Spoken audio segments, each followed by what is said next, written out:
सरकारी रेट पर मिलने वाला आटा, जो कि हुकूमत पंजाब की जानिब से दिहाड़ीदार और गरीब तबके के लिए रिलीफ पैकेज बना गया है, दरअसल वो रिलीफ गरीबों की बजाय मनपसंद अफराद और होटलों की नजर हो रहा है।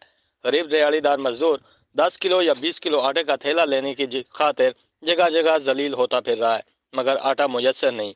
जो आटा सेल पॉइंट पर आता है वो दुकानदार अपने मनपसंद लोगों को तकसीम कर देते हैं, जबकि गरीब शहरी मुंह देखते रह जाते हैं। गरीब और दिहाड़ीदार तबका सरापा एहतजाज हैं। शहरियों का कहना है कि आटे की तकसीम में ना इंसाफी ना मंजूर है। गरीब आवाम जगह जगह जलील हो रही है, जबकि आटा पॉइंट मालिकान आटा सरकारी आटा मनपसंद लोगों में तकसीम करने में मसरूफ अमल है।